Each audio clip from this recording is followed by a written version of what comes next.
Bonjour à chacune et à chacun. Je vous souhaite la bienvenue. Je salue également les personnes qui nous rejoignent par la transmission vidéo. Que chacune et chacun, vous soyez bénis ce matin. Nous sommes dans la joie. Aujourd'hui, nous sommes dimanche. C'est un jour de fête. C'est un jour de fête parce que nous voulons fêter d'abord notre Dieu. C'est pour lui que nous sommes là ce matin. C'est aussi un jour de fête parce que nous allons avoir une cérémonie d'installation du couple pastoral, Julia et Olivier Perrault. Et pour cette occasion, nous accueillons Jérémy Chamard, son épouse et ses enfants. Jérémy, avec Florence, conduiront cette cérémonie d'installation. Et Jérémy nous apportera aussi la prédication. Et ce sera l'occasion aussi de se rappeler du dimanche des Rameaux, puisque nous sommes à une semaine de Pâques. Et nous nous souviendrons aussi que ce dimanche des Rameaux, ça a été un jour de fête. La foule était en liesse, mais malheureusement, quelques jours plus tard, Jésus a été crucifié. L'occasion de cette installation du couple pastoral nous permet d'accueillir d'autres personnes qui représentent leur église locale ou leur association. Et nous remercions donc Philippe Hutter et son épouse Evelyne, responsables de la CIM pour la région et membres de la pastorale du Vaucluse, qui sont ici. De l'église malgache Toki Rakoto Andriana Voni et son épouse. Excusez-moi pour la prononciation, je n'ai pas beaucoup l'habitude. Ainsi que le président du conseil, son épouse, Madame Magdalena Serban, épouse du pasteur Cornel Serban, et leur fils. Et les représentants des autres communautés chrétiennes se sont excusés, les églises évangéliques du Vaucluse, l'église protestante unie, le père Hubert Audibert, délégué diocésain de l'œcuménisme, se sont excusés de leur absence. Voilà. Et puis au cours du culte, si vous voyez un peu bouger Julia et Olivier, c'est que leur fils, Lévi, a besoin aussi de leur maman et de sa maman et de son papa. Donc il est possible que vous les voyez un petit peu bouger. Voilà. Sans plus attendre, je vous invite à vous lever, de commencer le culte par un chant, le numéro 70, « À Dieu soit la gloire ».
Restons debout pour prier, remettre ces instants à Dieu.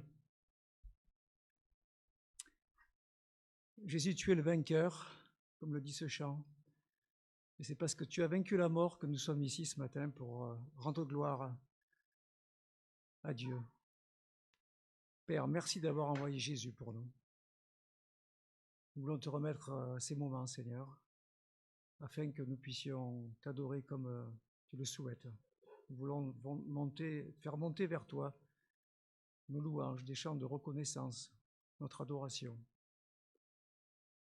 Seigneur, nous voulons aussi te remettre nos frères et sœurs qui sont persécutés à cause de ton nom, à travers la surface de la terre. Merci pour la liberté que nous avons, nous, et te prions que tu les encourages, que tu bénisses leur témoignage auprès de leurs persécuteurs. Merci aussi pour les enfants que tu nous as donnés. Nous te prions que tu bénisses les moniteurs et monitrices qui les enseigneront tout à l'heure, afin qu'ils puissent te connaître et se tourner vers toi. Merci pour tout ce que tu nous donnes, Seigneur. C'est à toi que nous voulons regarder à chaque instant de nos vies. Merci parce que c'est toi qui es notre espérance. Merci pour la place que tu nous as préparée auprès de toi. Et merci parce que nous savons que tu reviendras bientôt. Seigneur, nous voulons aussi te demander pardon pour les fautes que nous avons commises. Peut-être encore ce matin ou dans la semaine. Seigneur, comme l'a écrit Paul, nous faisons des choses que nous regrettons et Seigneur, nous t'en demandons pardon. Merci parce que par le sang de Jésus-Christ, qui est mort pour nous, tu nous accueilles et tu nous vois sans tache, sans défaut. Merci pour toutes tes promesses qui sont vraies et qui s'accomplissent jour après jour. Nous voulons te louer et te rendre gloire ce matin. Amen. Je vous invite à prendre place.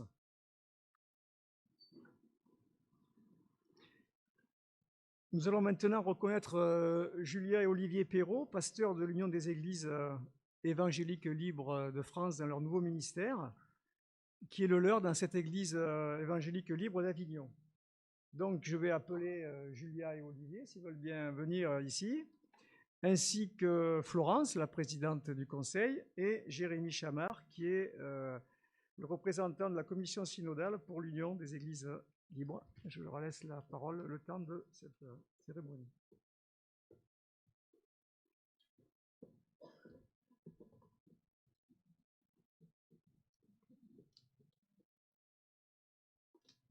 Je crois que c'est moi qui commence.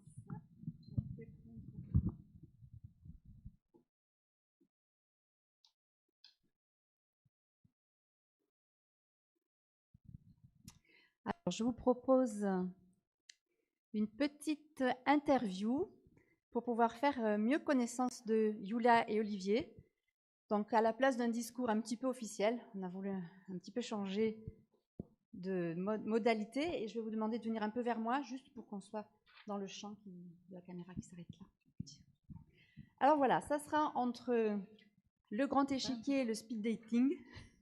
Il sera question de Dieu, oui, mais ça sera peut-être un peu rapide pour certaines questions, parce qu'on n'a pas trop de temps quand même. Alors, pour faire connaissance, qui êtes-vous?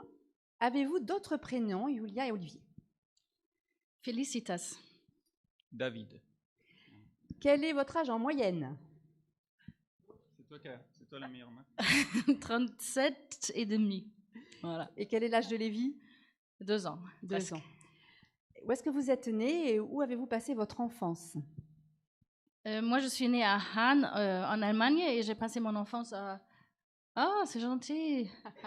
Oh là là. Géographiquement, c'est informé, voilà, tout est là. À Wuppertal, c'est près de là, près de Cologne, aussi en Allemagne. Donc voilà, dans l'ouest. Olivier? Et moi à Gien, dans le Loiret. Alors, vous souvenez-vous d'un instituteur ou professeur qui vous a marqué positivement? Oui, alors, tu veux dire? Tu réfléchis.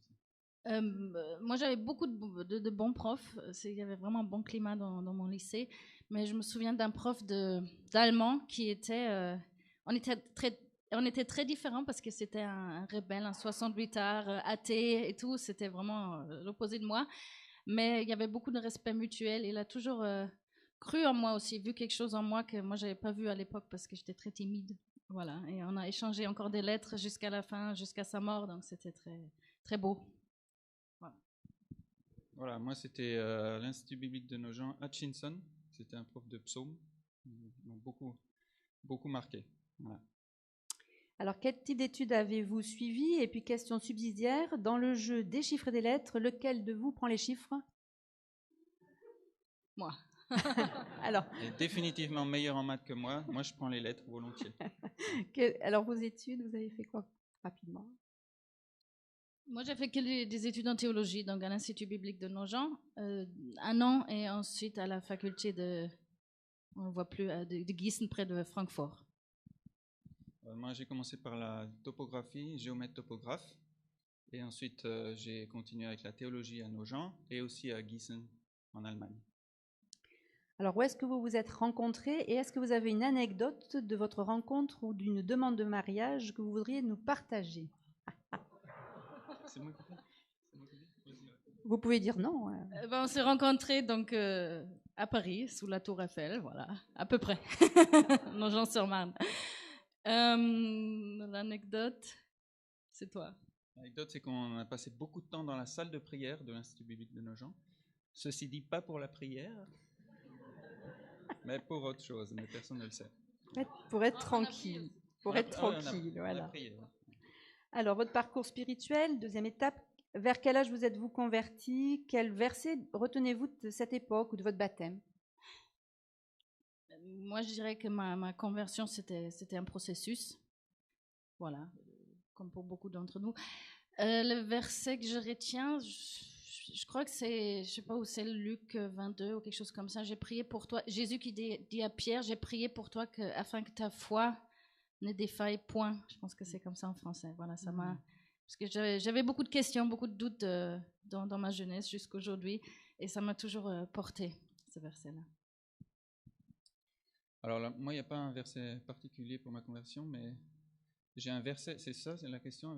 J'ai un verset que j'aime beaucoup, c'est Matthieu 11, 28. Déchargez-vous sur moi de tous vos soucis. Venez à moi. Excusez-moi. Je ne connais pas encore par cœur. Venez à moi, vous tous qui êtes chargés. Et, prenez mon joug qui est léger. Et, voilà. Vous trouverez le repos de vos âmes. J'aime beaucoup ce verset, il m'aide beaucoup. Alors, quel est donc votre parcours de vocation pastorale, parcours ecclésial? Un petit résumé de comment vous avez été appelé, Seigneur, dans ce pastorat. Bon, alors, en 2 phrases, pour moi, c'était... je pense que je peux dire que j'ai toujours un peu agi comme une pasteur envers des gens. Enfin, j'ai essayé d'accompagner des gens où j'aimais bien parler de la foi, de la théologie, de la Bible, sans vouloir être pasteur, jusqu'à ce que les gens commençaient progressivement à me dire, mais toi, en fait, tu es pasteur, ou tu devrais être pasteur. Et un jour, je l'ai accepté, et voilà. Moi, je suis tombé dedans quand j'étais petit. J'ai toujours voulu être pasteur. Mon père était aussi pasteur, peut-être que ça a joué un rôle. Voilà. Après, il y a eu un moment où j'étais en école d'ingénieur après une longue crise de foi, où je pensais me diriger là parce que je n'arrivais pas à me trouver vraiment. Donc, c'était dans la topographie. Mais à un moment donné, ça a été clair. Non, c'est pas ça que je veux faire. Je veux vraiment être pasteur. Et voilà. Donc, c'était un moment clé dans ma vie. Et dans la conduite pastorale d'une église, quel aspect aimez-vous particulièrement? Tous, d'accord, mais peut-être si on vous demande un aspect. Je crois que moi, en gros, ce que j'aime, c'est de mettre la Bible, la théologie en lien avec notre vie de tous les jours, et d'essayer d'être le plus concret possible dans ça. Alors moi, c'est le désir d'aller à l'essentiel et d'encourager chacun à aller dans l'essentiel dans sa vie, et aussi combiné au fait de construire ensemble en tant qu'Église. Je trouve ça passionnant quand ça marche. Il y a une émulation collective. Voilà. Alors maintenant, c'est un petit peu plus rapide. Votre plat préféré? Les pâtes. Je sais plus, j'en ai plein, trop. Êtes-vous plutôt viande ou poisson? Poisson. Légumes. Salade de fruits ou gâteau au chocolat? Salade de fruits. Chocolat. Pouvez-vous nous partager un choix de lecture ou de cinéma? Ah oui, Yasmina Khadra. J'ai lu tous les livres. Enfin, presque. J'aime vraiment beaucoup cet auteur. Yasmina Khadra. Moi, j'aime les séries politiques sur Netflix, tout ce qui est politique. Voilà. Êtes-vous Homeland, les Américains, voilà. J'en ai plein. êtes-vous Mozart ou Bach? Je ne sais pas si je connais la différence. Chopin. J'ai failli marquer Chopin. Moi, c'est Bach. Bach. Ya. Guitare électrique ou guitare sèche? Électrique. Sèche. En jeu de société, est-ce que vous êtes plutôt Scrabble ou jeu de cartes ou autre? Tous les jeux interactifs où on s'amuse en groupe. Petits chevaux, je crois que tu nous avais donné. Petit chevaux. En sport, êtes-vous plutôt surf ou pédalo? Pédalo. Surf. Foot ou rugby? Foot. En art, êtes-vous plutôt peinture ou sculpture et avez-vous une peinture préférée ou un peintre préféré? Peinture et Monet. Moi, j'aime plus la photo et le dessin. Êtes-vous valse ou tango? Ça conduit toujours à la dispute. On a fait une cour de danse, on a arrêté parce que ça ne marchait pas. On finit par le spirituel, donc le partage biblique. Quel est votre livre de la Bible préféré? Les évangiles. Ouais, moi, c'est l'évangile de Jean. Un verset biblique préféré ou repère? C'est celui que je vous ai donné tout à l'heure, Matthieu 11, 28. Avec le joug de Jésus, léger. Jésus pleura. Le verset le plus court de la Bible. En dehors de Jésus-Christ, bien sûr, quel personnage biblique vous édifie? Moi, je pense que c'est les disciples, parce que c'est des gens comme toi et moi, et ça m'édifie. C'est marrant parce que moi, dans les derniers temps, c'était Judas. J'explique pourquoi. Parce qu'il s'est pris la vie. Après, je trouve ça intéressant qu'on ait cette histoire. Et de réfléchir aussi à ce qui s'est passé avec lui. Quelle cause humanitaire ou sociétale vous touche?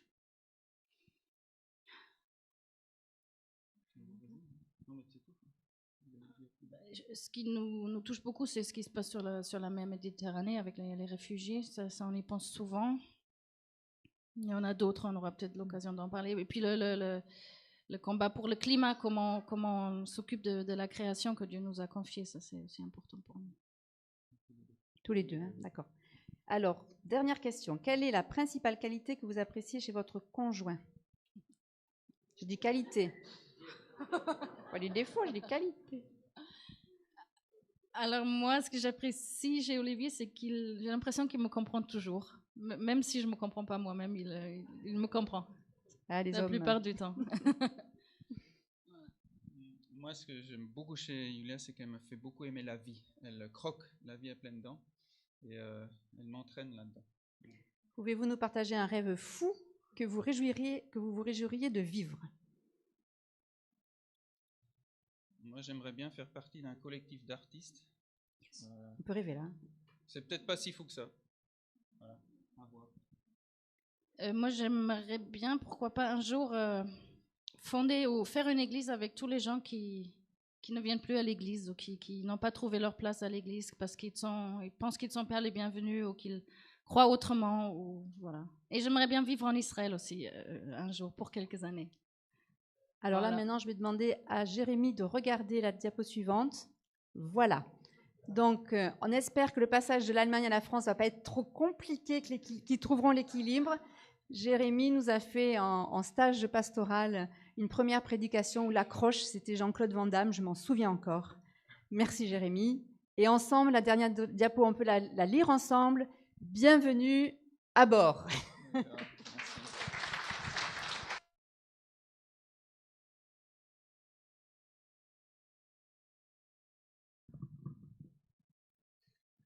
La partie difficile est terminée. Maintenant, c'est beaucoup plus simple. Hein. Vous êtes bien tombés tous les deux, je pense. Vous pouvez rester aussi là. C'est vous, les centres de l'attention aujourd'hui. Hein. Donc voilà. Je me souviens, c'est vrai, il y a quelques temps que j'étais ici à Avignon. Si tu veux faire partie d'un collectif d'artistes, c'est une bonne ville pour le faire. Ça, c'est vrai. Et si tu veux mettre en rapport la culture avec tout, l'Église est très réceptive à ces choses-là aussi. Donc vraiment super. Et je me réjouis d'être avec vous et avec vous deux.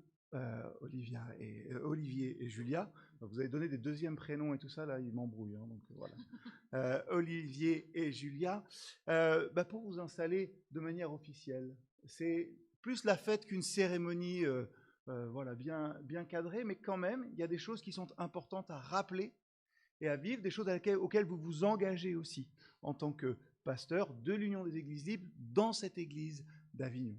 Et une des choses qu'on rappelle toujours au début de ce moment-là, c'est la déclaration de foi de notre union. Et au moment où nous vous installons, tous les deux, dans ce nouveau poste pastoral, on va se lever pour que nous puissions ensemble écouter la déclaration de foi commune à toutes nos églises. Et voilà, vous êtes debout, nous tiendrons debout pendant cette lecture. Dieu, après avoir parlé au peuple d'Israël par ses prophètes, s'est révélé parfaitement en son Fils Jésus-Christ.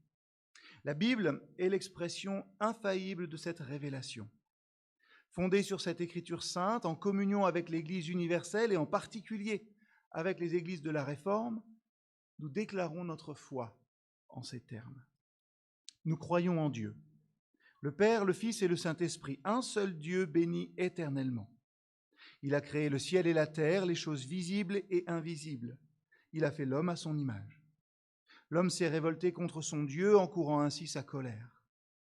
Dès lors, captif du mensonge, incapable de servir son Créateur, l'humanité est livrée à la perdition.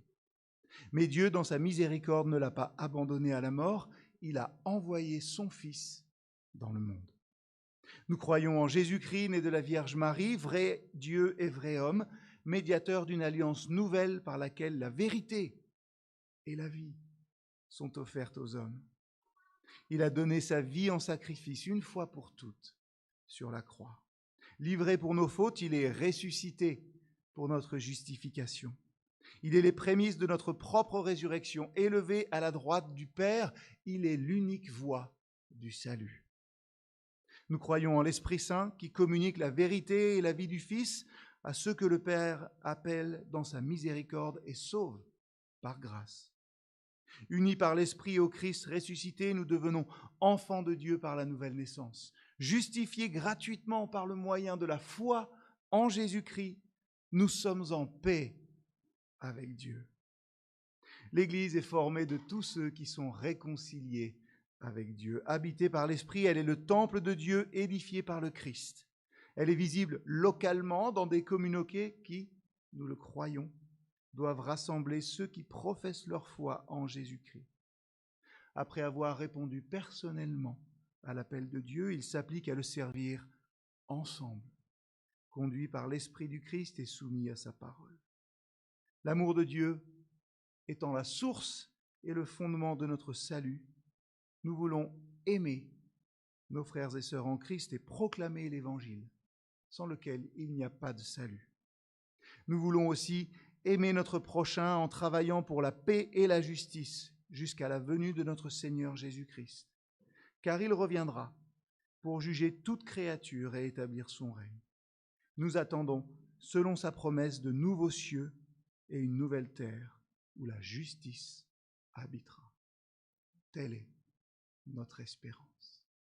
Je vous invite à reprendre place.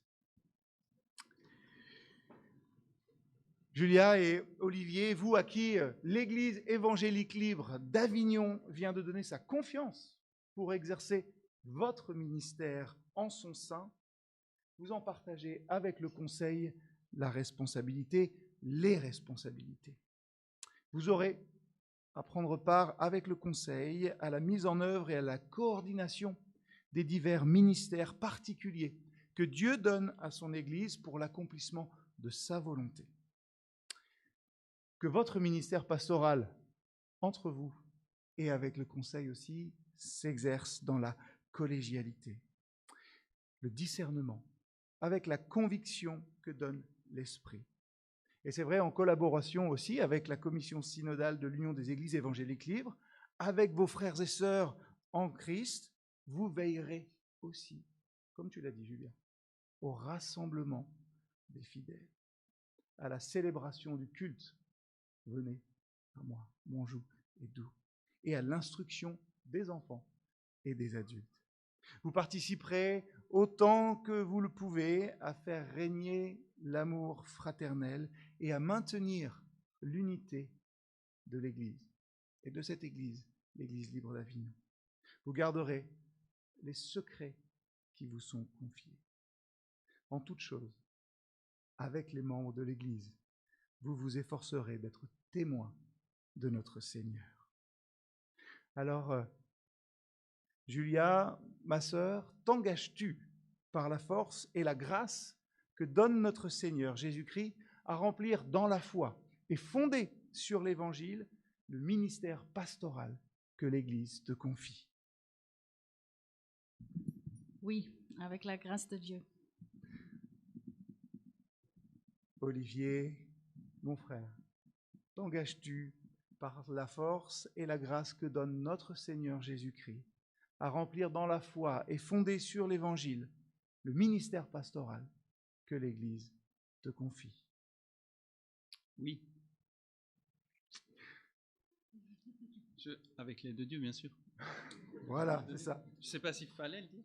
Si, il fallait le dire aussi, Bien mais c'est tellement évident que finalement ça oui, coule de ça. Je comprends tout à fait. Nous voulons maintenant aussi nous unir et j'aimerais vraiment demander, prier Dieu notre Père, par Jésus-Christ, par notre Seigneur, qu'il puisse vous accorder et qu'il renouvelle par son Saint-Esprit, toi, Julia, toi, Olivier. Et vraiment, ce moment est important parce que nous vous recevons vraiment comme pasteurs dans l'Église du Christ, au sein de cette union. Je prie le Seigneur qu'il vous donne d'accomplir humblement et fidèlement le service auquel vous êtes appelés par lui.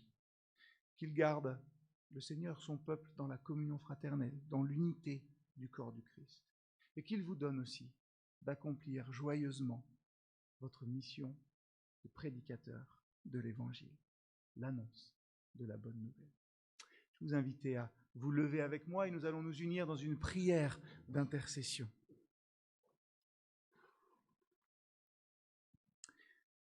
Nous prions Dieu. Seigneur notre Dieu, toi qui veilles sur ton Église jusqu'à la fin des siècles, nous te rendons grâce pour les ouvriers qui se lèvent, afin d'accomplir dans le monde la mission que tu as confiée à ton Église. Fais reposer, Seigneur, sur ta servante Julia et ton serviteur Olivier, que tu donnes à l'Église évangélique libre d'Avignon toutes les grâces dont ils ont besoin pour accomplir, exercer leur ministère. Affermis leur foi, de sorte qu'ils puissent toujours en témoigner par leurs paroles et par leur vie. Accorde-leur, jour après jour, ton Saint-Esprit pour qu'ils répondent fidèlement et joyeusement aux exigences de leur vocation et soient en exemple à ton peuple.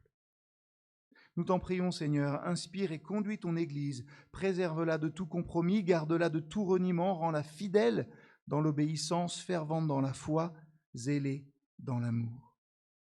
Que partout sur la terre, elle fasse reculer la puissance des ténèbres et resplendir la lumière de l'Évangile. Par Jésus-Christ, notre Seigneur, auquel, comme à toi, Père Céleste, et au Saint-Esprit, soit honneur et gloire à jamais. Amen. Vous voilà très officiellement installés. Vous savez ce qu'on peut faire? On peut les applaudir, voilà.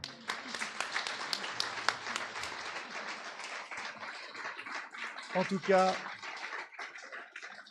c'est un plaisir pour moi aussi de voir toute l'Église rassemblée dans ces conditions avec un large sourire. Je le vois derrière tous les masques, en tout cas, qui sont là. Et c'est une joie aussi de vous accueillir dans l'Union des Églises évangéliques libres. Christian l'a déjà fait, j'en suis sûr, mais bienvenue chez vous.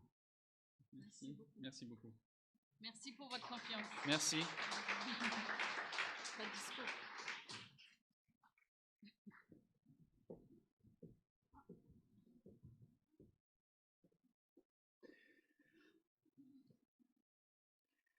Merci beaucoup pour ces instants, pour la grâce que Dieu nous fait de nous avoir envoyé Julia, Olivier et leur petit Lévi. Il est temps maintenant aussi pour nos enfants, les enfants de l'Église, de nous quitter pour leur culte. Soyez bénis pendant ces instants et merci pour les personnes qui les accompagnent. Je Je vous invite maintenant à passer un moment de louange, d'adoration. Et pour ce faire, je voudrais que nous lisions ensemble un extrait du psaume 116 qui va s'afficher derrière moi, avant que nous puissions chanter ensemble. Et je vous invite à la maison à lire l'intégralité du psaume. Et nous lirons les versets 5 à 9. L'Éternel fait grâce et il est juste. Notre Dieu est rempli de compassion. Je pense que chacune et chacun d'entre nous, nous pouvons le dire, combien nous sommes au bénéfice de sa grâce chaque jour. L'Éternel garde ceux qui manquent d'expérience. J'étais affaibli et il m'a sauvé. Retrouve le repos, mon âme, car l'Éternel t'a fait du bien. Oui, tu as délivré mon âme de la mort, mes yeux des larmes, mes pieds de la chute. Dieu a délivré notre âme de la mort. C'est pour cela que nous sommes là ce matin. Et au verset 9, « Je marcherai devant l'Éternel au pays des vivants. » Je vous invite maintenant à chanter 3 chants qui succéderont les uns après les autres. Je vous invite à vous lever pour le faire. Le premier, c'est « Qui donc dans le ciel ?» Le deuxième, « Aussi longtemps que je vivrai ?» Et le troisième, « Je louerai l'Éternel ».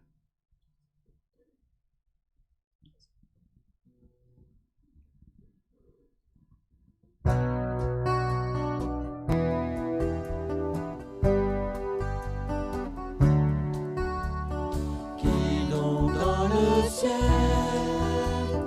est semblable à toi, qui est puissant comme toi, Éternel mon roi, qui est puissant comme toi, Éternel mon roi. Tu es Adonai Jireh, en tout ton nom tu pourvoiras.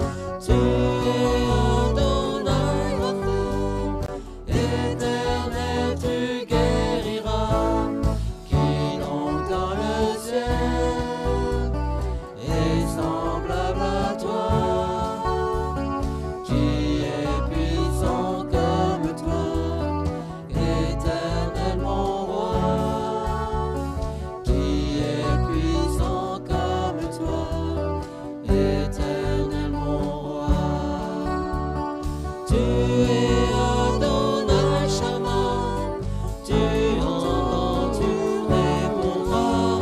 Tu es Adonai Shalom, Dieu de paix pour tous les hommes. Qui donc dans le ciel est semblable à toi, qui est puissant comme toi, Éternel mon roi, qui est puissant comme toi, Éternel mon roi. El Shaddai, Dieu tout-puissant, tu protèges et tu nourris. Elohim, Dieu éternel, Elohim, tu es vivant.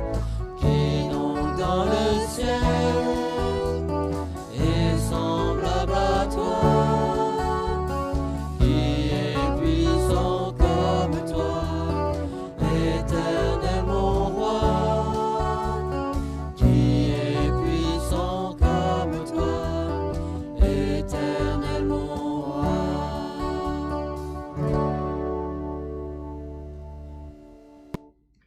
Aussi longtemps que je vivrai et tant que je respirerai, même si le soleil s'arrêtait et si le soleil disparaissait, je te louerai, je te louerai.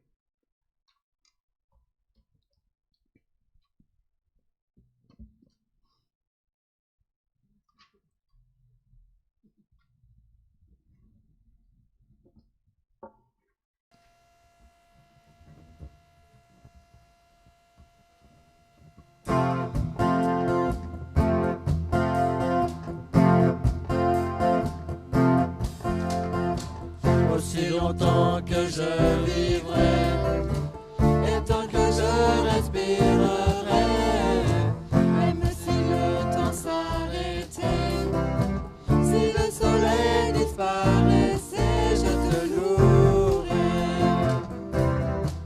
je te louerai. Les jours, les mois et les années ne pourront jamais rien changer. Mon cœur est prêt à t'adorer, dès maintenant et à jamais. Je te louerai, je te louerai, je te louerai, je te louerai, Seigneur, je te louerai, je te louerai, Seigneur.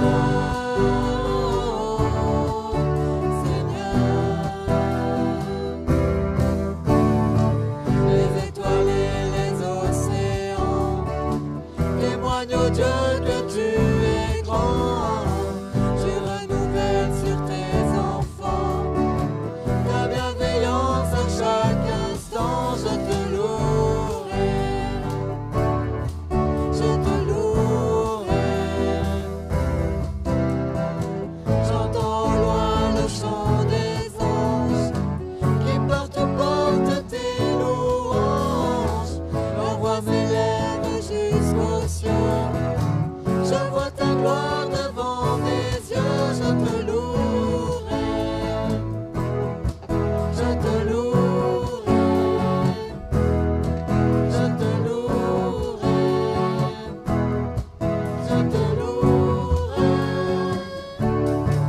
je te louerai, je te louerai, Seigneur,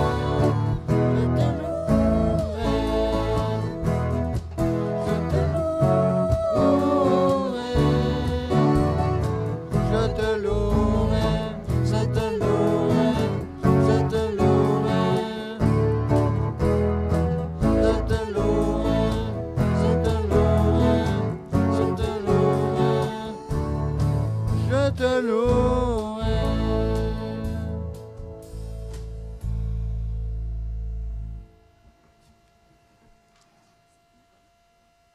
Je louerai l'Éternel de tout mon cœur, je raconterai toutes tes merveilles, je chanterai ton nom. Je ferai de toi le sujet de ma joie. Alléluia. C'est la version 4 couplets que nous chantons.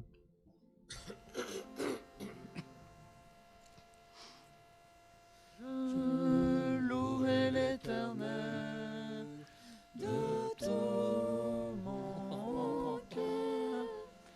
Je raconterai toutes tes merveilles. Je chanterai ton nom.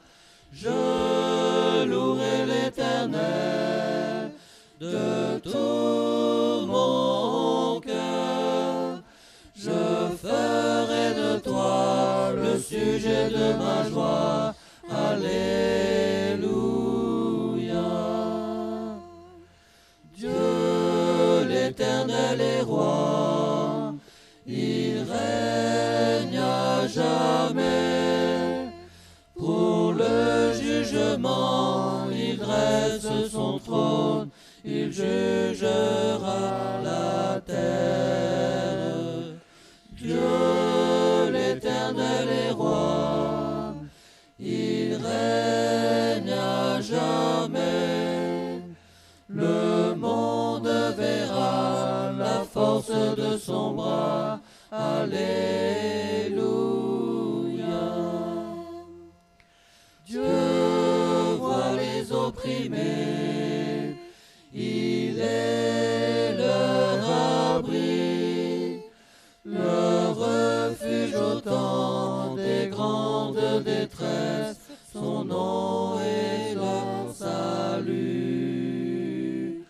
Dieu voit les opprimés, il est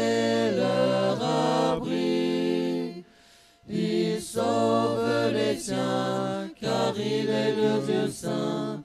Alléluia.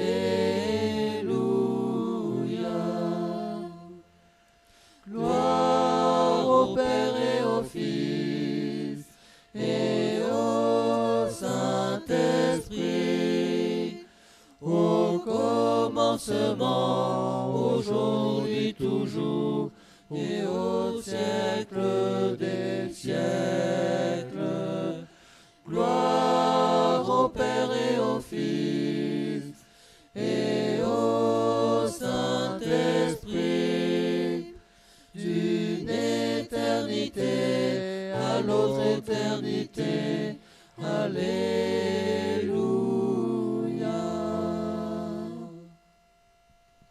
Je vous invite à prendre place.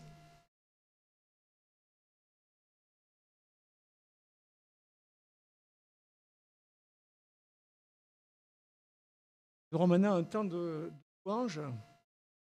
Voilà. Chacun puisse exprimer ce que veut.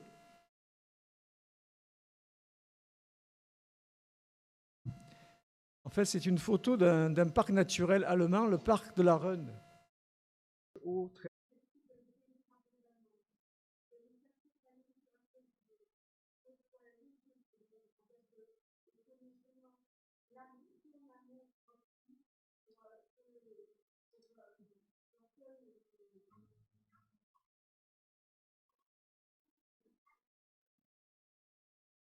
Merci Père, parce que tu nous fais grâce chaque jour.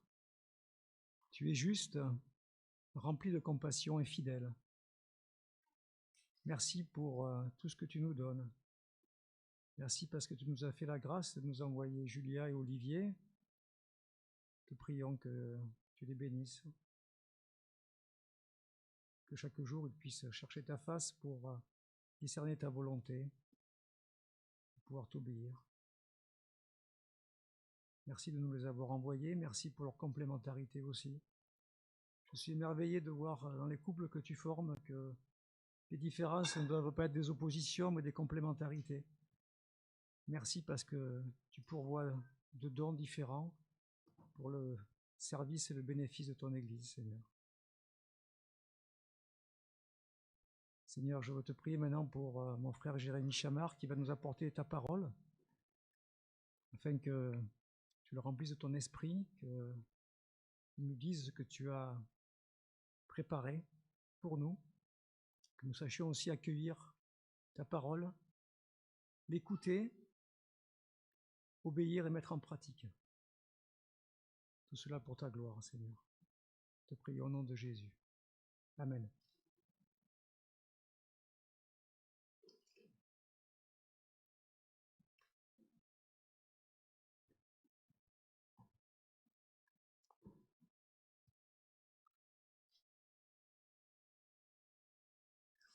C'est une joie, je l'ai dit, je le répète, d'apporter la parole et de la partager avec vous ce matin dans cette église. Et j'amène avec moi, bien évidemment, les salutations de toute l'église libre de Valence, l'église M, et particulièrement aussi de mes deux collègues. On a ce privilège de pouvoir servir à trois, mais autant Gemma Taboyan que Jean-Pierre Sivelli m'ont dit « Tu salues bien toute l'église d'Avignon de notre part ». Donc on pense à vous aussi, à Valence dans ces temps de joie et d'installation, et vous pouvez compter aussi sur nos prières. Il est important qu'on puisse prier les uns avec les autres. Alors, ma femme pourra en témoigner, je me suis levé de bonne humeur ce matin, je me suis dit je reviens à Avignon, ça fait longtemps. Christian pourra le dire aussi quand j'ai sauté sur l'occasion, quand il a fallu avoir un truc, je dis moi je veux bien la faire, je suis pas trop loin pour cette installation. Et la seule petite ombre au tableau, c'était que c'était le dimanche des Rameaux. Et là, vous vous dites, qu'est-ce qu'il raconte ? Le dimanche des Rameaux, comme on l'a rappelé, c'est la fête, hein, normalement, avec tout ça. Et en fait, pour un pasteur qui commence à avoir un petit peu d'expérience, souvent à ce moment-là, on se dit, le revoilà, encore, ce dimanche des Rameaux. Un dimanche important, hein, puisqu'il marque le début de la Semaine Sainte, le jour où nous nous souvenons de l'entrée magistrale, triomphale de Jésus à Jérusalem. Alors, je vais vous inviter à lire évidemment le texte aujourd'hui, de cette entrée. J'ai choisi de le lire dans l'évangile de Marc, au chapitre 11, les versets 1 à 11. Et je les lis avec vous dans la version du Nouvel Français courant.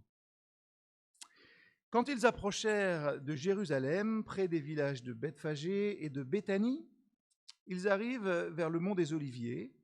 Jésus envoie 2 de ses disciples. Il leur dit : « Allez au village qui est devant vous. Dès que vous y entrerez, vous trouverez un petit âne attaché sur lequel personne ne s'est encore assis. Détachez-le et amenez-le-moi. Si quelqu'un vous demande « Pourquoi vous faites ça ?», dites-lui : le Seigneur en a besoin. Et il le renverra ici sans tarder. » Ils partirent et trouvèrent un petit âne dehors dans la rue, attaché à la porte d'une maison. Ils le détachèrent.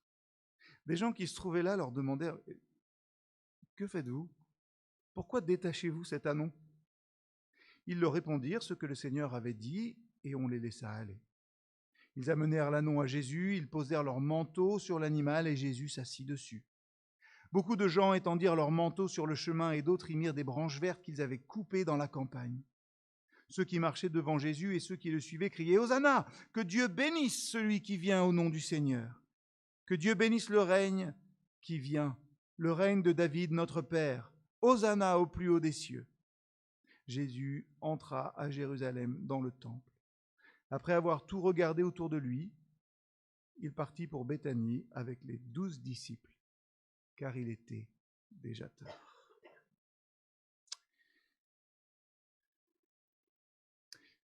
Pour tout vous dire, et peut-être que je suis le seul à penser comme ça, mais malgré les chants de joie qu'on a vus dans le texte, malgré les « Hosanna !» soit béni le règne qui vient, le dimanche des Rameaux, c'est un des épisodes de la vie de Jésus que j'ai du mal à apprécier. Pourquoi ? Pour une raison bien simple. J'ai du mal à imaginer Jésus heureux. J'ai du mal à ne pas, moi aussi, m'identifier à cette foule qui l'acclame et qui va ensuite le renier et crier non pas « Hosanna », mais « Crucifie ». Oui, parce que moi, comme vous peut-être, si vous fréquentez les églises depuis un certain temps, que vous lisez votre Bible de manière assidue, vous connaissez la suite. Je connais la suite de l'histoire et j'ai du mal, moi aussi, devant ce texte-là, à ne pas être confronté finalement à mon propre cynisme. Où seront-ils, les adorateurs des rameaux, lorsque Jésus ne sera plus porté en triomphe, mais qu'il devra porter une croix ? En fait, je me demande ce qu'ont pensé tous ces gens qui sont là, une semaine plus tard. Est-ce qu'ils ont eu des regrets ? Est-ce qu'ils pensaient encore à tous ces « Hosanna » qu'ils avaient prononcés ? Ce qui est assez terrible quand on y pense, c'est que la condamnation de Jésus ne viendra pas du pouvoir en place, mais de son propre peuple. Des gens qui l'acclamaient une semaine avant. Au jour des Rameaux, Jésus, sur ce petit âne, sait très bien ce qu'il attend. Il sait où il va et il s'y rend, volontaire, à Jérusalem, pour cela. C'est fou de penser, tout le monde dirait oui, mais Jésus va à Jérusalem en sachant pertinemment ce qu'il y attend. Et il y va volontairement. Il sait très bien le refus qu'il essuiera une semaine après. Si José, j'imagine qu'il pourrait se dire sur son âne, en son cœur, en regardant ces foules, à quoi bon finalement ? À quoi bon ce jour des Rameaux ? Jésus le sait que ceux qui l'acclament crieront « Crucifie ». Il sait que celui qui a confessé « Tu es le Christ, le Seigneur », le reniera 3 fois avant que le coq n'ait chanté. En se souvenant de ça, vous le savez, Pierre pleurera amèrement. Quelle sorte de pleurs ? Des regrets, de la peine, de la rage ? Sans doute un peu de tout cela. Alors gardez-le en tête, Pierre. Il est important ce matin. J'ai bien aimé le début de notre culte, ce moment où Philippe a simplement en une phrase rappelé Seigneur, pardonne-nous finalement nos péchés, même ceux peut-être qu'on a fait ce matin, peut-être même ceux sans le savoir. Et devant un texte pareil, je me demande pourquoi moi, Jérémie, le premier, je ne pleure pas plus souvent amèrement sur ma conduite qui renie si souvent celui que j'acclamais il y a si peu de temps. Pourquoi je ne pleure pas amèrement et régulièrement devant cet éternel recommencement de ma vie, devant ma capacité à être sincèrement et entièrement consacré à Dieu certains jours et le reniant les suivants, dans ma conduite, mes pensées peut-être. Finalement, la semaine, 7 jours, est une belle unité de mesure. Et la semaine sainte qui commence aujourd'hui est une belle opportunité pour mesurer notre vie de foi. Souvent, on se pose la question devant ces textes, et encore plus facilement, par exemple, devant les événements de la Deuxième Guerre mondiale, et si on était dans la même situation, sachant ce qu'on sait maintenant, est-ce qu'on ferait différemment, nous ? Nous ne ferions pas comme ces gens qui, dans une semaine, vont crier « à mort !» C'est un peu pareil dans notre vie. Rétrospectivement, on se dit souvent « je ne ferai plus la même erreur ». Ça s'appelle l'expérience ou parfois les regrets. Et vivre avec des regrets, c'est une expérience terrible.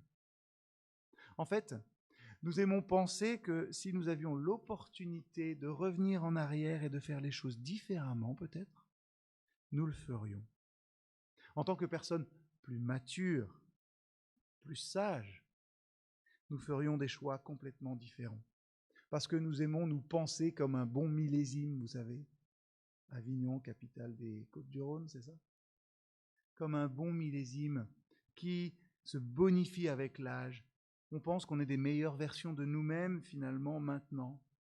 J'aimerais pouvoir le dire au Jérémie qui avait 20 ans quand il était stagiaire ici. Sommes-nous des meilleures versions de nous-mêmes maintenant ? Question pour nous, Est-ce que finalement, au fond, je suis vraiment fondamentalement autre chose, quelqu'un d'autre que le petit garçon que j'étais ? Je me pose souvent la question. Cette histoire du dimanche des rameaux, je suis vraiment désolé, mais elle me met un peu mal à l'aise. Un peu comme quand je repense à tous ces moments où dans ma vie j'aurais pu mieux faire. Où j'aurais peut-être mieux fait de me taire. Où j'aurais mieux fait de me tenir à l'écart. Vous savez, un peu comme quand je repense à toutes les choses un peu stupides que j'ai faites dans ma vie. Et en relisant le texte de Marc cette année, je grince un petit peu des dents. Chaque année, on le regarde avec ce dimanche, avec la Semaine Sainte. On regarde un peu comme un film ces foules volages qui agitent leurs palmes, qui déposent leurs manteaux, qui crient « Hosanna » au plus haut des cieux. Et je suis un peu gêné de voir à quel point ces foules, elles ont l'air sûres d'elles-mêmes. Ces foules, alors que leurs vestes, elles vont les récupérer et elles vont les retourner. Je suis mal à l'aise pour cette foule. Et pour nous finalement, parce qu'elle est sur le point d'échouer misérablement, de passer complètement à côté de ce que Jésus est venu accomplir. Elles veulent être libérées de l'oppresseur, elles veulent ce moment de joie fugace, vous savez, ce titre de champion du monde, l'ivresse de la nuit, de la fête, ce sentiment que rien ne peut nous arriver, et puis on s'en fiche, demain est un autre jour. Ce moment où on oublie que lundi matin, il faudra reprendre la voiture ou le train, aller au boulot et que rien n'aura changé. Voilà ce qu'elles veulent les foules, alors que Jésus vient apporter une joie et une liberté d'un tout autre genre. Et je ne les blâme pas, ces foules. Elles me font grincer des dents parce qu'elles me rappellent moi. Je suis plus prompte à rejoindre des fêtes que des lieux de souffrance. Je préfère les moments de joie que les moments d'agonie aussi. Et en ce dimanche des rameaux, je pense à moi-même. Toujours, la foule l'acclame. Elles saluent Jésus comme roi parce qu'elles ne comprennent pas. Elles ne savent pas ce qui va se passer. Du coup, à quoi riment ces louanges ? Thomas Stearns Eliot, un poète et dramaturge américain, a dit « C'est la plus grande trahison de faire la bonne chose pour la mauvaise raison. » Je ne sais plus si j'ai noté. Oui, je l'ai noté, vous pouvez la méditer, ce n'est pas si simple que ça. C'est la plus grande trahison de faire la bonne chose pour la mauvaise raison. Oui, la célébration triomphante du dimanche des Rameaux, elle est triste pour ceux d'entre nous qui savent comment ça va se terminer. Et du coup, parfois, moi, je me souhaite pouvoir me rendre à Jérusalem ce jour-là, sachant que ce que je sais est essayer d'arrêter Jésus, d'arrêter ces foules, de leur dire « Fuyez, bande de fous », comme dirait Gandalf. Fuyez, arrêtez de faire ça. Vous ne savez pas ce qui vous attend. Nous savons, nous, ce qui va arriver. La trahison, le reniement et l'abandon. Le procès vite expédié, les coups, les crachats, le chemin de croix, les épines, la lance, le vinaigre. Et tous ces cris-là, tous ces cris de joie deviennent embarrassants finalement, à l'ombre de ce qui va arriver. Alors on peut être tenté de dire que nous ferions les choses différemment, parce que nous savons ce qui va arriver. Vous savez ce qui est drôle? C'est que eux aussi savaient ce qui allait arriver.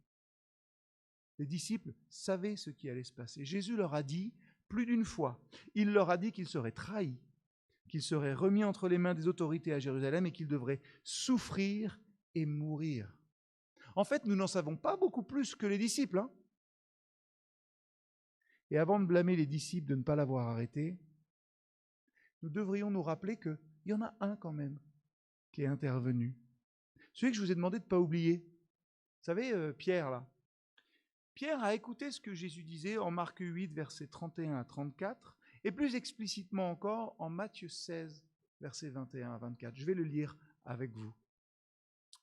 Dès ce moment, Jésus commença à montrer à ses disciples qu'il devait aller à Jérusalem, beaucoup souffrir de la part des anciens, des chefs des prêtres et des spécialistes de la loi, être mis à mort et ressusciter le troisième jour.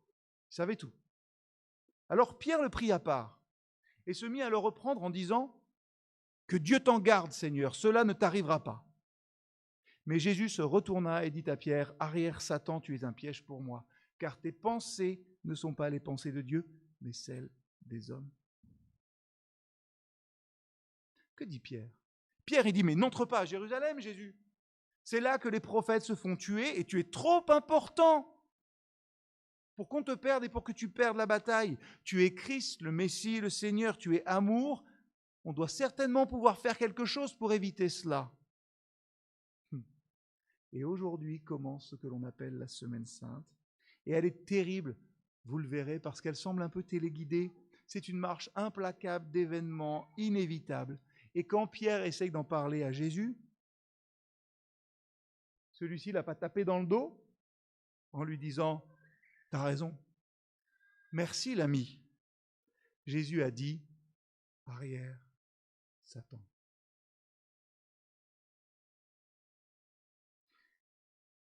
L'indignation légitime de Pierre, de l'humanité via Pierre, n'aurait pas pu arrêter Jésus.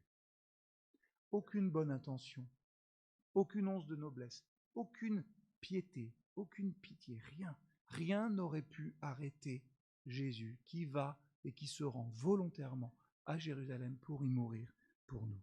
Et rien n'arrête non plus Jésus depuis des siècles. Rien n'arrête depuis des siècles ce mystère que l'on va célébrer, ce mystère de Pâques, ce moment où Dieu sauve l'humanité. Dieu est déterminé. Christ est déterminé. Il va s'offrir sur la croix et tout le monde le verra. Tout le monde en parlera pendant des millénaires à venir. On le fait encore ce matin. Rien n'aurait pu stopper l'Éternel, rien n'aurait pu retenir Jésus. Aucun disciple, même pas tout un groupe de ceux-ci. Dieu veut attirer les regards sur l'humanité, sur Christ le Messie, cloué sur une croix. Et Jésus n'est pas pris au dépourvu par cet élan inopiné peut-être d'adoration. Il semble même l'organiser, vous avez vu? C'est la parole clé pour ça, c'est celle du verset 3. Vous direz, le Seigneur en a besoin. Dans le texte, Jésus prépare tout. Et qu'est-ce qu'il s'agit? Il s'agit d'emprunter un âne. Mais je me demande s'il n'y a pas plus derrière ces mots. Cette toute petite phrase ne peut-elle pas être appliquée à toute cette journée des rameaux Jésus, il sait comment ça doit finir. Quand les pharisiens lui demanderont d'arrêter ses disciples parce que le spectacle est embarrassant, en Luc 19, versets 39-40, il répond que s'il s'arrête, les pierres crieront. Dans cette foule, il y a des gens qui chantent, qui crient des louanges. Il y a des amis qui trahiront. Il y a des disciples qui renieront. Il y a des femmes qui pleureront. Il y a des soldats qui se moqueront. Il y a sans aucun doute dans une foule des brigands qui croiront. Dieu a face à lui, à Jérusalem, des gens. Juste des gens. Et non, nous ne savons pas mieux que ceux qui sont pris dans les événements tragiques de cette première semaine sainte. On n'en sait pas plus qu'eux. Et non, nous n'aurions pas fait différemment. Je crois que tout se passerait de la même manière si ça devait se produire encore aujourd'hui. Et cette année, avec vous ce matin, je me le redis avec force, je ne suis pas différent. Nous ne sommes pas différents des foules qui ont crié, celles qui ont fait la bonne chose pour une mauvaise raison. Personne n'est juste, pas même un seul. Mais heureusement, Christ est toujours le même. Ça veut dire que Jésus connaît nos lâchetés. Il connaît aussi la puissance paralysante de nos peurs, peut-être, nos replis, la facilité avec laquelle la haine peut se cultiver au sein de notre cœur, au fond du cœur humain. J'aime beaucoup cette parole, moi. Il sait de quoi nous sommes faits, notre Créateur. L'image ne sera peut-être pas belle, mais Jésus nous aime même quand nous sommes monstrueux. Et au rameau, il a devant lui tous ces gens qui vont retourner leur veste. C'est monstrueux. Pas pire que l'hypocrisie ou pas faire les choses.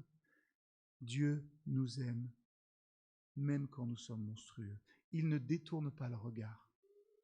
Jésus n'a pas détourné le regard des foules de ce qu'il devait faire. Quand je suis un monstre, allez l'image, quand je fais les choses qui ne sont pas bien, souvent, si moi je regarde quelqu'un qui fait quelque chose pas bien, je vais grimacer. Mais Jésus ne grimace pas. Quand je fais quelque chose de pas très bien, il ne me regarde pas avec le visage de dire « mais qu'est-ce qu'il fait celui-là ?» Pour prendre une image biblique, si je suis tout sale, si je suis lépreux, Jésus ne crie pas « impur !» Il va les guérir, les soigner, les envoyer. Et quand je suis perdu, Christ vient me libérer. Alors il connaît aussi, et heureusement, les sursauts émouvants de notre humanité. Il a vu le visage de l'humanité, il a vu celle qui était capable aussi de regret, de recommencement.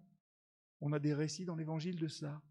Il a vu des mains travailleuses qui ont quitté leurs tâches pour un regard.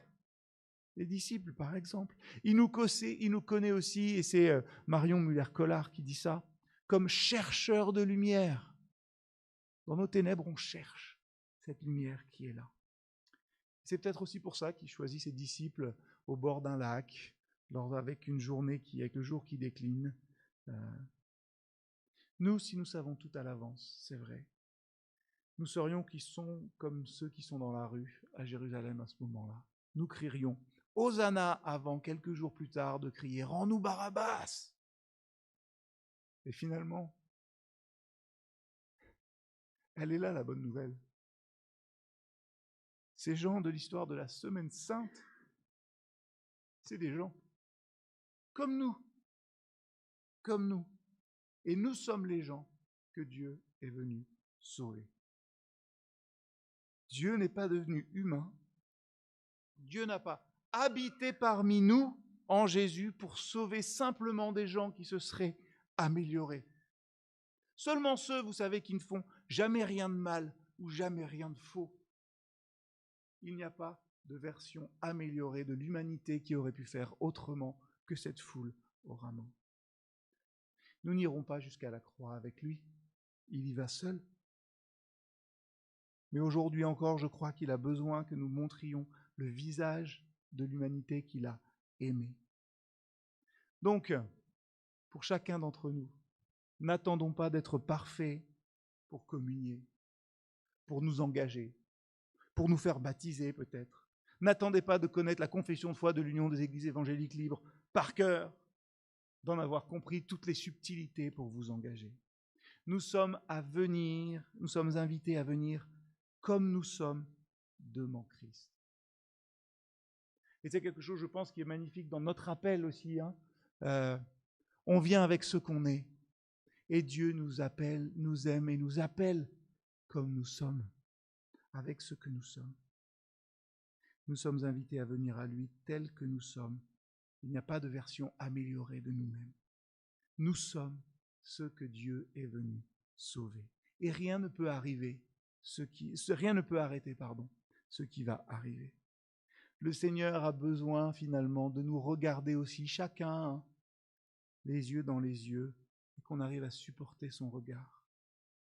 Le Seigneur a besoin de découvrir en nous, ou de nous faire découvrir peut-être, où nous gardons notre amour. Il a besoin de savoir que c'est à la source de son amour pour nous que nous puisons sans cesse la force de vivre pour aimer.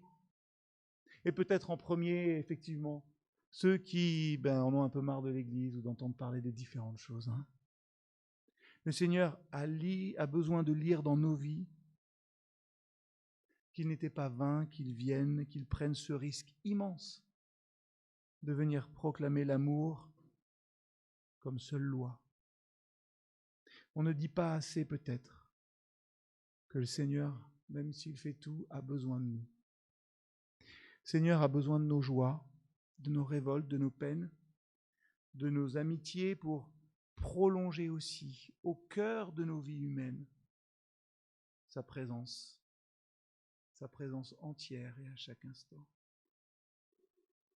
Alors en ce dimanche des Rameaux, mais tout au long de ma vie, j'apprends à voir, à contempler le Seigneur. J'apprends à croire en cette vie nouvelle qu'il m'offre, même si je n'en suis pas digne. Et qu'est-ce que je fais? Rien d'extraordinaire. Je vis, simplement. Et je sais qu'il m'aide.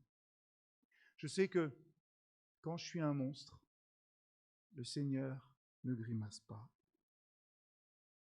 Je sais que quand je suis un monstre, il ne me dévisage pas. Quand je suis lépreux, il ne dit pas que je suis impur. Mais je sais que quand je suis perdu, il vient me libérer. Est-ce que nous sommes prêts à vivre cette vie? Posons-nous la question peut-être ce matin. Sommes-nous suffisamment guéris par l'amour de Dieu pour nous? Et à ce moment-là, que cela nous aide à nous arrêter. Vous savez, faire silence et reconnaître qu'il est Dieu pour profiter de la balade finalement, qu'est notre vie avec lui à nos côtés. Amen.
quelques minutes pour nous.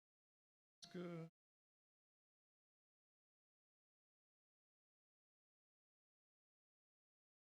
rappeler. Était d'abord acclamé.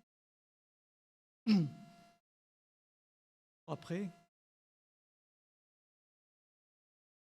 Et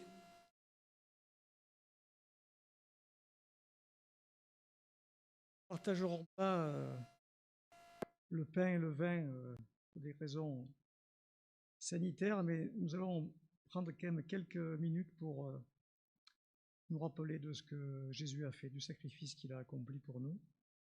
Je voudrais lire deux courts passages dans l'épître de Paul aux Colossiens, au chapitre 1, d'abord les versets 13 et 14. Dieu nous a délivrés de la puissance des ténèbres et nous a transportés dans le royaume de son Fils bien-aimé, en qui nous sommes rachetés, pardonnés de nos péchés.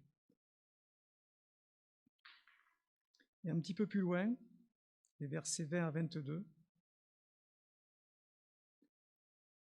Dieu a voulu par Christ tout réconcilier avec lui-même, aussi bien ce qui est sur la terre que ce qui est dans le ciel, en faisant la paix à travers lui par son sang versé sur la croix. Et vous qui étiez autrefois étrangers et ennemis de Dieu par vos pensées et par vos œuvres mauvaises, il vous a maintenant réconciliés par la mort de son Fils dans son corps de chair, pour vous faire paraître devant lui saint, sans défaut et sans reproche. C'est absolument merveilleux. Jérémie nous disait tout à l'heure qu'on peut être monstrueux par moments dans notre vie. Mais par le sacrifice de Jésus, le Père nous fait paraître devant lui saint, sans défaut et sans reproche. Nous ne pouvons que le louer.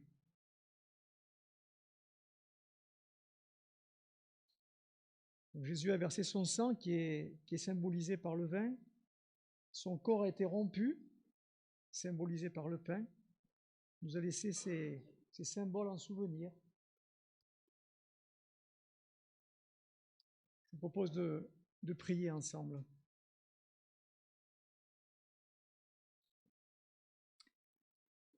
Seigneur, c'est une chose qui est difficile à comprendre pour nous, que grâce au sang versé de Jésus, pour nos péchés, tu nous vois saints, sans reproche, sans défaut. Et Seigneur, nous ne pouvons que te dire merci et t'exprimer toute notre reconnaissance pour le sacrifice de Jésus. Merci parce que Satan a été vaincu à la croix. Merci parce que tu as délivré notre âme de la mort. Merci pour l'espérance que nous serons un jour avec toi. Comme tu as dit, quand tu étais sur la croix, au brigand qui t'a reconnu comme son sauveur et Seigneur. Je te le dis aujourd'hui, tu seras avec moi dans le paradis. Et merci Seigneur, parce que un jour nous serons avec toi. Merci pour l'Esprit Saint que tu nous as envoyé et qui nous guide chaque jour. Aide-nous à savoir lui laisser toute la place dans nos vies, à savoir l'écouter. Merci pour tout ce que tu as fait pour nous, Seigneur. Sois loué pour tout cela. Amen. Et en souvenir de ce que Jésus a fait, je vous invite à chanter le chant numéro 1028, Grâce infinie. Et je vous invite à vous lever pour cela.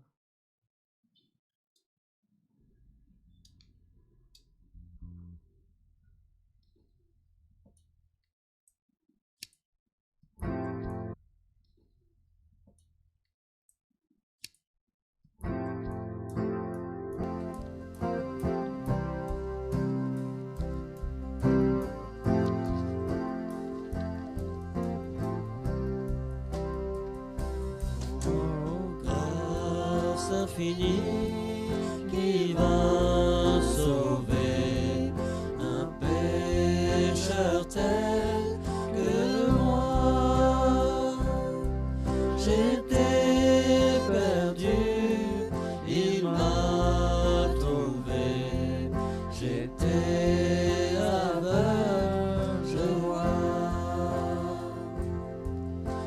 lorsque je connus l'amour de Dieu, la grâce chassant ma peur.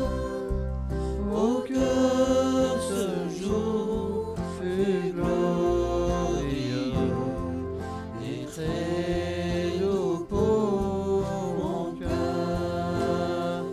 Il me libère, brise mes chaînes. Mon Dieu, mon sauveur, paya le prix. Toujours nouvelle, sa bonté reine, amour immense, grâce infinie.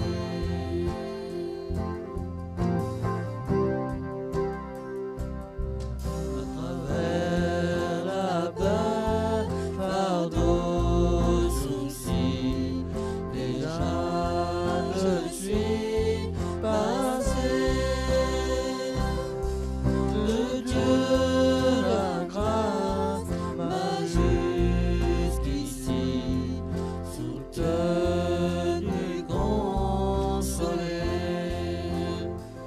Il me libère, brise mes chaînes.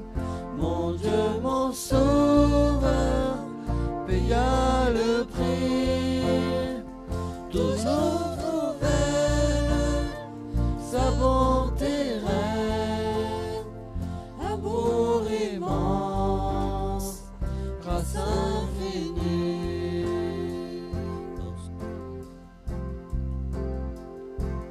Que les jours d'éternité,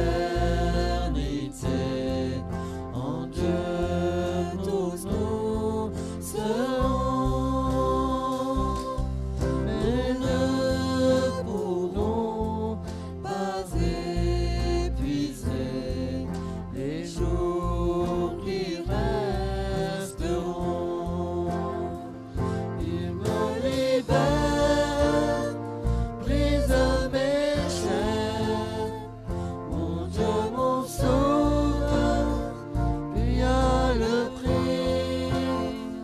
Toujours nouvelle, sa bonté reine, amour immense, grâce infinie.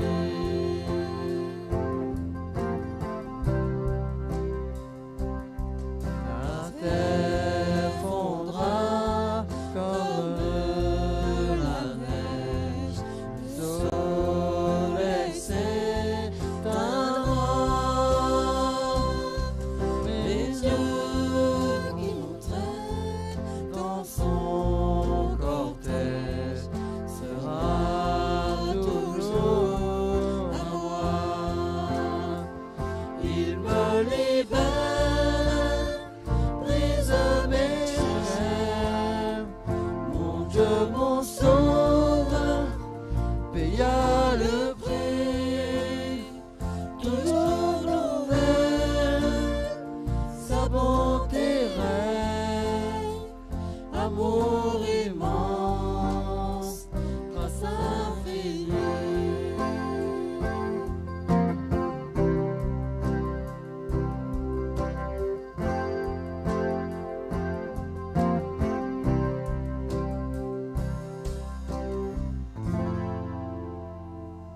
Je vous invite à vous asseoir.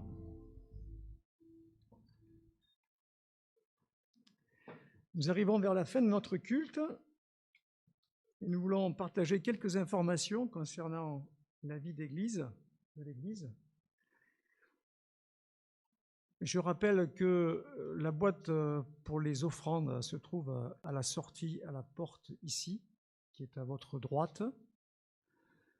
D'ailleurs, je rappelle aussi que je vous demande de sortir par cette porte pour des raisons de protocole sanitaire.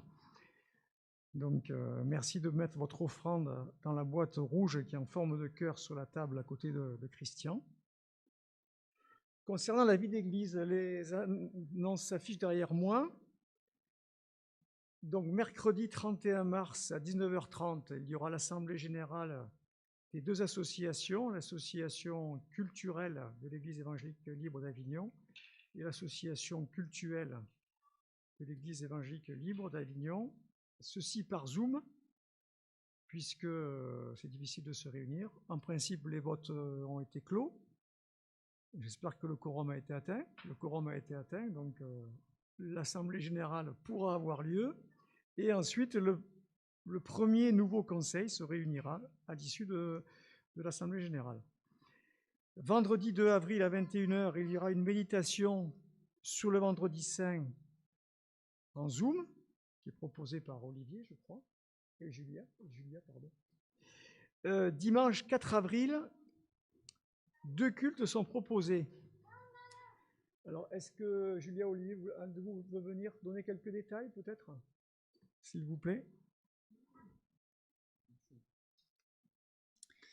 Merci. Et je ne manquerai pas déjà de te remercier, Jérémy, pour cette prédication qui m'a personnellement beaucoup touché. Merci beaucoup. Ça me conduit à faire de cette semaine de Pâques une fête de la reconnaissance, je me dis, parce que finalement c'est ça qui nous réjouit, qui nous motive aussi quand on veut aussi ouvrir les cultes qu'on va faire un peu à l'extérieur. C'est pas venir et dire voilà, on a raison, vous voyez, ce qu'on croit c'est ce qui est juste, ce que tout le monde devrait croire, bien sûr, on le croit aussi, mais c'est pas dans cette attitude-là, mais plutôt dans une attitude de reconnaissance. Et on veut vous inviter à 3 événements ou actions pour cette semaine de Pâques. Donc ce sera, comme l'a dit excuse-moi Philippe, oui. Donc ce temps, le vendredi saint, donc voilà, les horaires sont indiqués. C'est 21h ou 20h30 qu'on avait dit? 21h, c'est juste. Voilà, faire un bout de chemin avec Jésus. Je trouve ça extraordinaire. Moi, je ne suis pas un grand fan des traditions, normalement, mais à chaque fois, je trouve extraordinaire par ce moment, quelque part, de faire un bout de chemin avec Jésus. Voilà, et entrer plus profondément, peut-être, dans la reconnaissance pour ce temps difficile qu'il a vécu. Voilà, alors la deuxième chose qu'on aimerait faire, c'est partager notre joie. Alors, on aimerait faire de plusieurs façons différentes. Bien sûr, c'est en invitant nos connaissances et amis pour ces événements. Voilà, ce sera pour vendredi, ce sera par Zoom. Pour les cultes, il y aura 2 cultes, donc plus de places disponibles. Donc voilà, on a la liberté pleine d'inviter. Voilà, les inscriptions se feront comme d'habitude, soit par téléphone, soit par mail. Voilà, donc invitons avec joie. Puis aussi, par la réalisation, confection, bien sûr libre, tout le monde n'est pas obligé de le faire, confection de petits galets de Pâques. Alors vous verrez des photos, vous en avez vu dans un mail. Voilà, qu'on veut confectionner, pas que les adultes, pas que les adultes, aussi les enfants, mais pas que les enfants, aussi les adultes. On vous invite à participer tous à cette action, faire un bout de chemin. J'ai bien aimé cette image, on chemine avec Jésus, et faire un bout de chemin après le culte, à Pâques, le jour de Pâques, là où vous êtes, dans un parc, déposer des beaux galets que vous aurez vous-même récoltés dans la semaine avant, dans la semaine qui vient. Ça, c'est votre tâche si vous participez. On vous fournira des crayons spéciaux pour écrire sur ces galets à la fin du culte. Dès aujourd'hui, venez vers Julia et vers moi. On les a ici, avec la possibilité de mettre des messages sur ces galets. Voilà. Là, on vous laisse à votre créativité. Voilà, message de reconnaissance. Et aussi, vous invitant à faire une photo de ces galets quand vous les aurez confectionnés, pour qu'on puisse, voilà, tout le monde puisse les voir, qu'on puisse les partager, et que ce soit une occasion de fête, aussi une fête de cette créativité. Voilà. Voilà, et les enfants auront aussi l'occasion dans le deuxième culte. Donc là, je vous amène au culte de Pâques, où là nous voulons fêter la résurrection de Jésus. Donc le culte des enfants aura lieu dans la deuxième session, donc qui aura lieu de 11h15 à 12h15. C'est à ce moment-là que le culte des enfants aura lieu. Donc pour les familles qui veulent s'inscrire ou inscrire leurs enfants au culte, c'est là. La première session ayant lieu de 9h30 à 10h30. Voilà. J'espère que j'oublie pas trop d'informations. Voilà. Alors, vivons ce temps en Église dans la reconnaissance et la joie. Voilà. Si vous avez des questions, n'hésitez pas à venir vers nous ou encore, bien sûr, vers Florence. Le conseil. Voilà. Pour la distribution, ça se fera à la fin du culte. Voilà. Merci beaucoup. Et pour finir les annonces, le mercredi 7 avril à 19h30, halte prière, qui se fera aussi en Zoom, ainsi qu'en Zoom aussi, le vendredi 9 avril à 20h, rencontre du groupe Vitalité. Et pour terminer ce passage des annonces, j'invite maintenant Christian Format à venir à côté de moi, puisqu'il y a une petite surprise pour lui. Et Agnès, Agnès a choisi de ne pas venir, je crois, pour laisser sa place à d'autres personnes dans le contexte de la pandémie. Et donc Christian, vous savez, a servi pendant presque 2 années depuis le départ de notre ancien pasteur Thierry Bulan. Il a donné beaucoup de son temps et je sais qu'il le fait avec joie, hein, comme toujours. Et donc, voilà, il y a quelque chose qui est prévu. Donc, je laisse la place à Florence et à Georgine.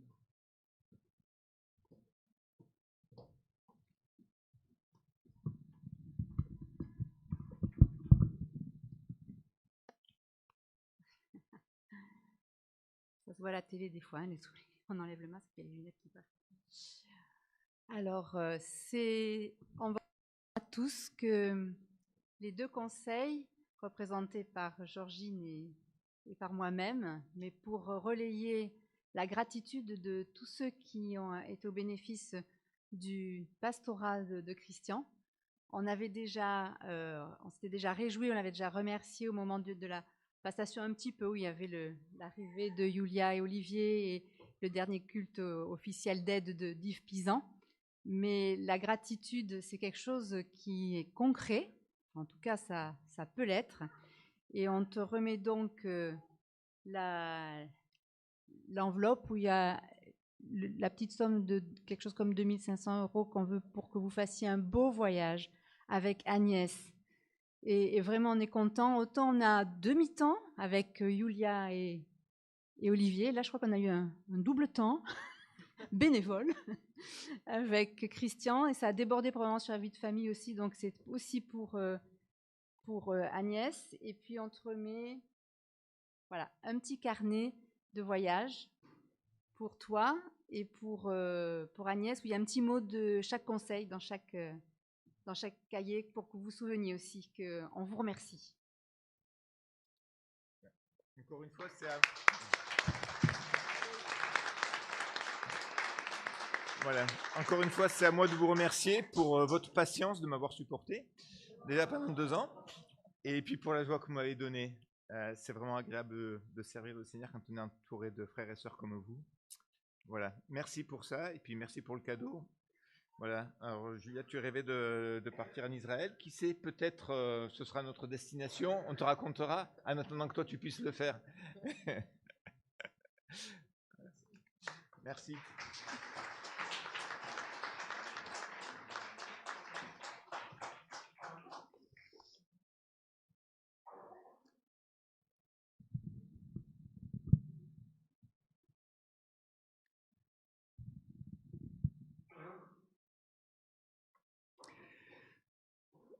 Voilà, nous arrivons vers la fin de ce culte. Je voudrais exprimer mes remerciements à toutes les personnes qui ont participé à la préparation de ce culte, aux techniciens, au fond, aux musiciens, aux choristes, aux personnes qui ont rangé toutes les chaises, à ces magnifiques fleurs devant ici. Merci pour tout. Je suis toujours très touché par les fleurs. J'aime beaucoup les fleurs. C'est une variété. On voit la main de Dieu dans toutes les fleurs qui existent sur la terre. Voilà. Merci à Jérémie, à son épouse qui sont venus, et les enfants. Merci à tous nos visiteurs qui sont venus pour cette célébration de l'installation de Julia et Olivier. Voilà, merci à chacune et à chacun. Je vous invite à vous lever pour recevoir la parole d'envoi. Et puis nous nous quitterons par un dernier chant. Que la grâce et la paix vous soient données de la part de Dieu, qui est, qui était et qui vient, de la part des 7 esprits qui sont devant son trône, et de la part de Jésus-Christ, le témoin fidèle, le premier-né d'entre les morts et le chef des rois de la terre. À celui qui nous aime, qui nous a lavés de nos péchés par son sang, et qui a fait de nous un royaume, des prêtres pour Dieu son Père, à lui soit la gloire et la domination au siècle des siècles. Amen. Je vous invite maintenant à chanter le numéro 970, Yahvé.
Toujours le bonheur et la grâce m'accompagneront devant sa face, dans sa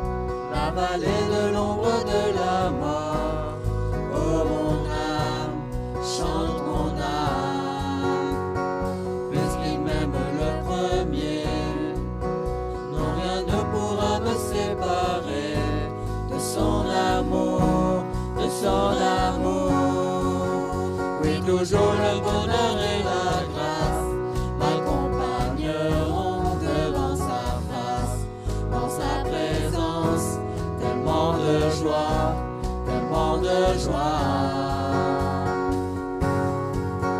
Et tant qu'il se trouve auprès de moi, aucun mal mon âme tu ne craindras.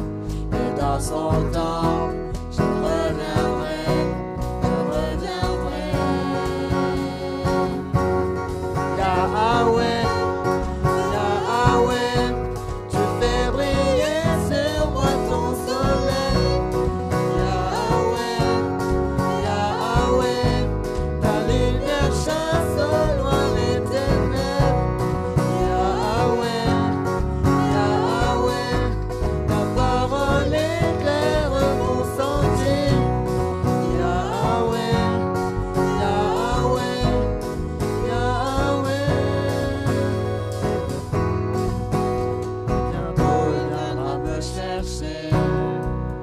Et dans sa maison j'habiterai. Oh mon âme, chante mon âme, sans cesse jusqu'à son retour. Mon âme chante son amour tous les jours, tous les jours. Oui, toujours le bonheur et la grâce m'accompagneront devant sa face, dans sa présence, tellement de joie, tellement de joie. Et tant qu'il se trouve auprès de moi, aucun mal mon âme tu ne craindras.